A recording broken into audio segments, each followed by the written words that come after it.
श्रोता अगर ये बताए कि मेरी समस्या क्या है और मैं कथा से चाहता क्या, क्यों? अब एक से कार्ड छपते हैं तो क्या पता लगे भाई आप क्या चाहते हो? हमने तो कार्ड भी इसलिए नहीं छपवाया तो ये कोट लगवा दी हमारा चीज, हमारी इच्छा नहीं। क्यों?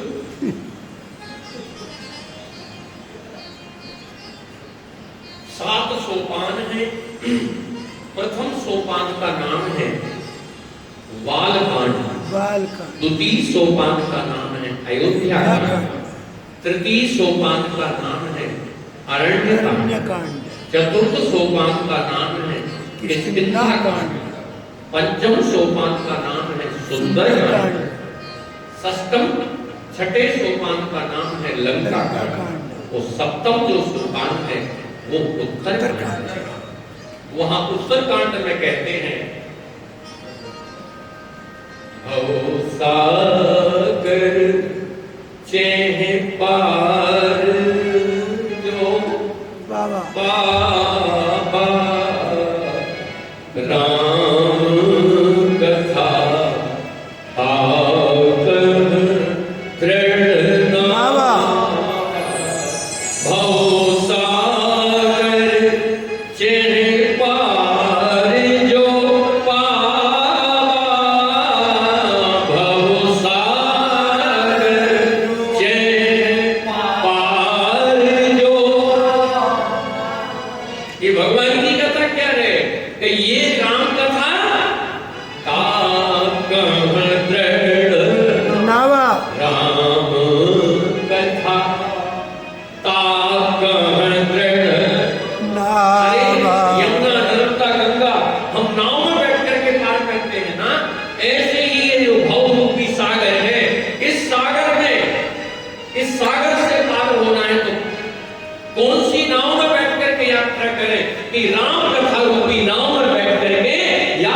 कथा जबकि मरना सुनिश्चित हम और आप सबको, मगर आशा किसकी है?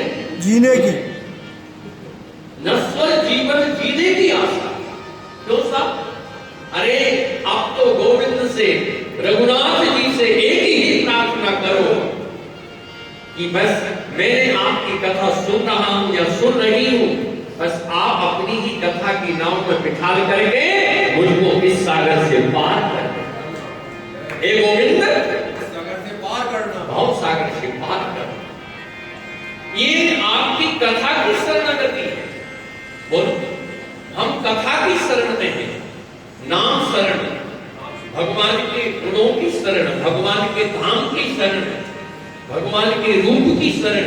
किसी को रूप पर भरोसा है, किसी को भगवान के नाम पर भरोसा है, किसी को भगवान के धाम में भरोसा है और किसी को भगवान की कथा।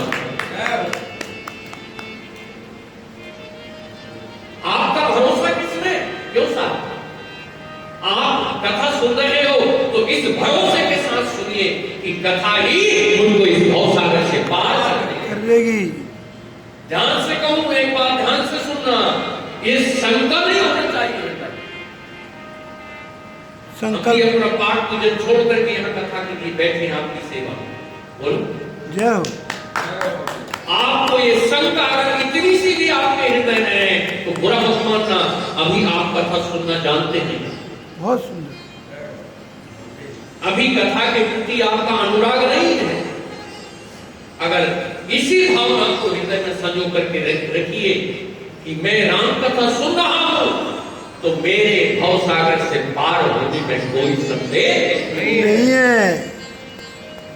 जैसे छोटा बालक अपनी माँ की गोदी में बैठ जाता है तो उसको पता है कि माँ से माँ का स्तनपान मुझको अब मिल जाएगा, मेरी भूख मिट जाएगी, बालक तृप्त हो जाएगा जो माँ के आंचल में है। ऐसे ही आप भगवान की कथा के आंचल में है, कथा के शरण में है। ये ये कथा ही आपको पार कर देगी। इस भावना से अगर आप बैठेंगे तो आपको भी आनंद आएगा और हमको भी ये प्रतीत नहीं होगा कि लोग ज्यादा है कि कम है। आपने सोचा कि कोई आया नहीं, क्योंकि बुलाए तब तो कोई आए, क्यों? हमने किसी को निमंत्रण दिया नहीं, आएगा तो जल्दी नहीं आएगा तो कोई बुलाई नहीं। क्यों? क्योंकि गर्मी बहुत है, हम किस किस को कूलर एसी देंगे साहब? क्यों? इसलिए हमने निवेदन नहीं किया। और मैं निवेदन करूँ, ये हाल है, इसमें 2 कूलर रखे हुए हैं, एक तरफ माताएं सोए, एक तरफ पुरुष सोए। बोलो, यहाँ आपको गर्मी का अनुभव नहीं होगा, है ही नहीं। तो खूब हरि का चिंतन करें, हर मन में हरि शरण, हरि शरण। बस रघुनाथ जी की छवि अपने मानस पटल पर रखें, भाव के साथ। मैं तो आपके चरणों में आ गया, आपकी कथा सुनने का अवसर मुझको मिल गया है, ये आपने कृपा करके दिया है, ये मेरी योग्यता नहीं है। ना हम कहने की योग्यता मानते हैं, हम जैसे साधारण लोग कैसे राम कथा कह सकते? क्यों? सही बात। राम अनंत अनंत गुण, अमित कथा विस्तार, सुनी आचरज न मान, जिनके विमल विचार। आप भी निरंतर रामायण का पाठ करके पाती है हमारी माता, ऐसा नहीं। देखिए, श्रोता भी कुछ रामायण से किसी भी जिस ग्रंथ को आप सुन रहे हो, जब तक आपने उसका पाठ ही नहीं किया, गुप्ता जी, आपको क्या पता लगेगा कि वक्ता क्या बोल रहा है? अब लोगों ने मुंह उठाया, हमको शिव पुराण सुना दीजिए, तुमने एक पन्ना खोल के कभी पढ़ा नहीं उसका स्वयं, तुम क्या शिव पुराण सुनो? अब कोई भी सुना देगा, कौन सुना देगा? जिसने उसने भी स्वयं अध्ययन किया वो भी सुना देगा, क्योंकि ना तुमने अध्ययन किया सुनने वाले ने, ना हमने अध्ययन किया। तो ऐसी कथाएं भी आज समाज में परोसी जा रही हैं, हो रही है, इसलिए उन कथाओं से कल्याण नहीं होने वाला। आपका कोई संपर्क है रामायण से कि नहीं? बोलिए। बहुत। क्यों साहब? आपने 1-2 पेज रोज पढ़े रामायण? बिल्कुल। तब तो आनंद आएगा आपको सुनने। क्यों मत आए? जब आपने एक अक्षर रामायण का नहीं पढ़ा, मंगल भगवान मंगल आदि तुम शुद्ध नहीं बोलते, तो तुम राम कथा कैसे सुन पाओगे? तो ऐसे ही कथाएं आज चल रही हैं, न जो कभी हिंदी में भागवत रामायण पढ़े न पुराण पढ़े। हमें महाराज जी ये पुराण सुना दीजिए, तुम क्या सुनोगे साहब? मैं पुराण खोल के पढ़ा नहीं करूंगा। बोलो,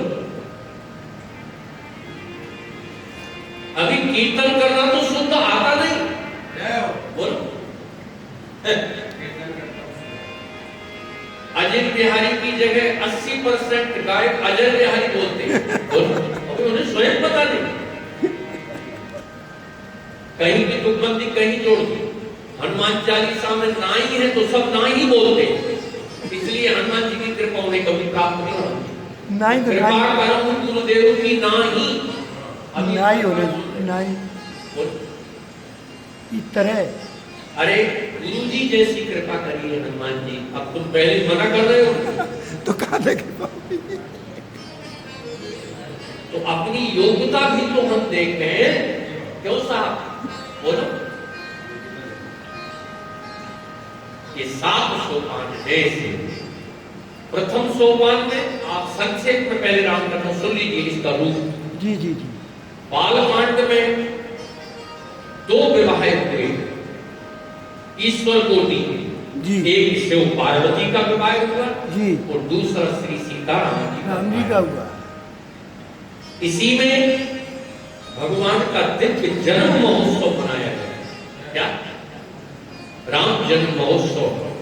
और 2 मुख्य इसमें 3 प्रसंग मुख्य है इस बालकांड के। शिव पार्वती का विवाह, राम जन्म महोत्सव और श्री सीताराम। ये तो बालकांड का एक संक्षिप्त रूप, बिल्कुल इसी के अंतर्गत सारी कथाएं हैं इसमें। क्या जी।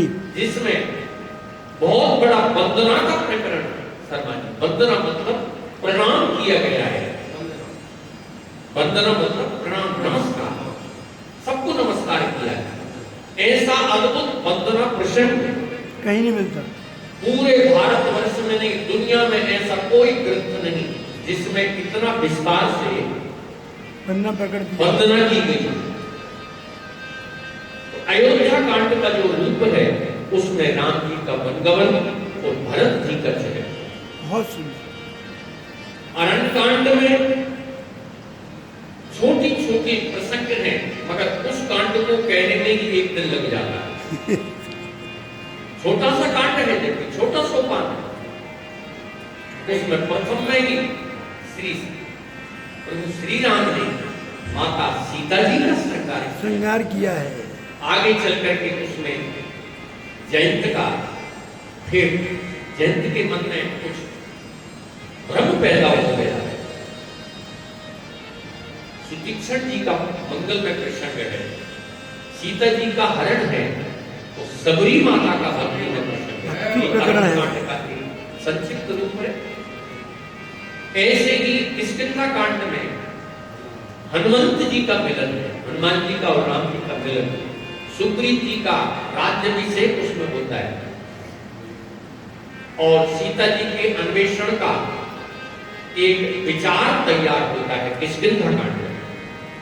तो सुंदरकांड में सीता जी के अन्वेषण की हनुमान जी की यात्रा है, जिसमें विभीषण जी की शरणागति है।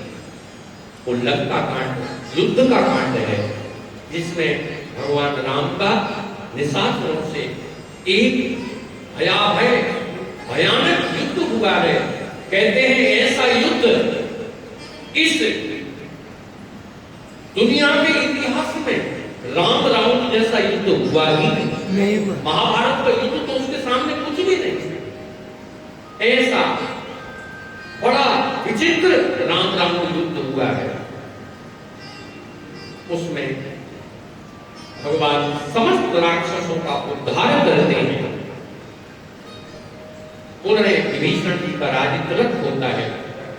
भगवान सीता जी के शहर में पुनः अवध में प्रवेश करते हैं, जहां गुरु वशिष्ठ की चरण सन्निधि में उनके आदेश से प्रभु श्री राम का राज्याभिषेक होता है। और उत्तर कांड में पुनः राम कथा को काकभूषुंडी जी के माध्यम से पुनः राम कथा का गायन हुआ है।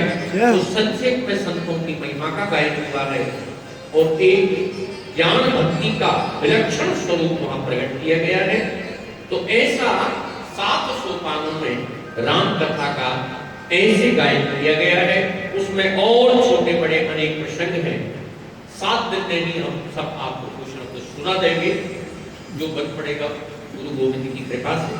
क्यों ये कोई हम ठेका लेकर के ना आप बैठे हैं ना आप बैठे हैं, हमने एक 7 दिन का रूपक आपके समक्ष रख दिया। बहुत सुंदर की कथा को आपके समक्ष हमने संक्षेप में निवेदित किया है। वर्णानाम अर्थ संख्यानाम रसानाम छंदसामपि मंगलानाम चक्रतारं वंदे वाणी विनायकौ भवानी शंकरौ वंदे श्रद्धा विश्वास रूपौ या ज्ञान पश्यन्ति सिद्धा शांतस्वरम वंदे बोधमयं नित्यं गुरु शंकर रूपम् यमाश्रितो हि भक्तो हि चन्द्रः सर्वत्र वन्दते सीताराम सुंदराम पुण्यारण्य विहारिणौ वंदे विशुद्ध विज्ञानौ कपीश्वरौ उद्भव स्थिति संहारकारिणी क्लेशारिणी सर्वतेजकरी सीतां ततो राम वल्लभां। 7 मंत्र हैं। कितने मंत्र हैं? 7 मंत्र हैं और देवता 9 है। कितने? 9 मंत्र 7 हैं। प्रथम मंत्र में सरस्वती और गणेश जी को प्रणाम। इसका जो बिल्कुल सहज और सरल स्वरूप इस मंत्र का ये ही है, वंदे वाणी। वो पाठ सरस्वती और गणेश जी को प्रणाम करते हैं। इस प्रथम मंत्र क्यों करते हैं कि वर्णानाम संघानाम रसानाम छंद सामपि मंगलानाम क्या करता है। मंगल के कर्ता कौन है? वाणी और गणेश। विनायक बोलिए सरस्वती माता की जय। विघ्न विनायक गणेश भगवान की जय। वर्ण अर्थ रस और छंद। बोलो वर्ण रस और छंद। काव्य का जो विस्तृत स्वरूप है वो इन चारों में आ जाता है। क्यों जी वर्ण अर्थ रस और छंद छंद में और मेरा हृदय का भाव कहता है क्या का जीवन भी एक काव्य है। जय हो क्या है? काव्य ये मेरी अपनी मौज है। क्यों? ये मेरी अपनी मस्ती और मौज है। जीवन भी एक काव्य है, जीवन भी एक संगीत है,